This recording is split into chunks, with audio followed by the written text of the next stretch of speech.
Today's lesson will be preparing a flexible budget. We're going to do an exercise from chapter 8, and it'll be exercise 813. We're going to prepare a flexible budget for varying levels of activity for the National Company, which has the following budgeted variable cost per units that they produced. So these are your variable costs, and these are the variable costs per unit. The budgeted fixed overhead costs for the month include supervision of $98,000, depreciation of $76,000, and other overhead at $245,000. So you're going to prepare a flexible budget at the following production level: 160,000 units, 170,000 units, and 175,000. That's the range of your production in units. And what they wanted you to record is the variable cost per unit. These were the cost per units that were given to you up above. These I just copied into this column called variable cost per unit, and then I totaled it up. So when I added all these up, the total variable costs were $9.34. To find the variable cost, what you simply do is you take the amount of the variable cost per unit. For materials, it's going to be $7.20. You're going to multiply that by each production level. So $7.20 times 160,000 will give you 1,152,000. You're going to do the same thing, but you're going to multiply it 170,000 units to get your variable cost. $7.20 times 175,000 units will give you your direct materials variable cost.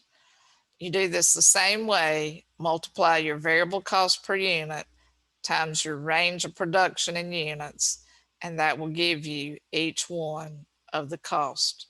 The same is true for your variable overhead. Take supplies of 23-cent variable cost per unit times 160,000, and it will give you 36,800. 23-cent times 170,000 gives you this. 23-cent times 175,000 gives you this. You do the same thing for maintenance and power. And then I simply added all the variable costs together to get my total variable cost. So notice that with your variable cost, the variable cost in total will change with the production level. So as we produce more units, the variable costs get higher. The fixed cost will remain constant, and the fixed costs were given. They were given at $98,000 for supervision, depreciation was $76,000, and other overhead was $245,000. All of these are given right here. So you simply copy them to each range of production because your fixed cost will stay the same no matter how many units were produced. Then we're going to add our total fixed cost to our total variable cost to get our total production cost. Total variable cost plus total fixed cost give you total production cost. And so that's how we prepare a flexible budget.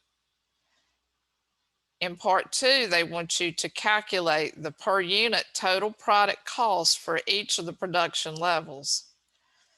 So what I did is I took each production level at 160,000 units, 170,000 units, 175,000 units. I took the total cost and divided it by the production level. So the total cost of 160,000 units was 1,913,400. Divide that by 160,000 units, and that will give you the per unit product cost. You do that the same way for each of the different levels of production. So take your total cost, divide it by your production level, and that will give you the per unit cost. This divided by 175,000 will give you this. So these are the per unit product cost for each of those production levels. And then they had a what if. What if the national company cost of maintenance rose to 22 cents per unit? How would that affect the unit product cost calculated in requirement 2? Well, if it rose to 22 cents a unit, previously it was 19 cents per unit, then it will increase our maintenance cost. And so I just restated this again with the 22 cent in there to show you how it would affect the cost. But technically, this is kind of a no-brainer, because if it rose to 22 cent from 19 cent, it increased by 3 cents. The difference in 22 cent and 19 cent is 3 cents. So there was a 3 cent increase in cost per unit. But I went ahead and recalculated everything out so you could see that the per unit cost will increase by 3 cents per unit. It went from 19 cent to 22 cent per unit. And that's all I'm going to share with you today. This is the last video for chapter 8. So I'm going to stop sharing this with you, and we'll see you again next time. Bye-bye.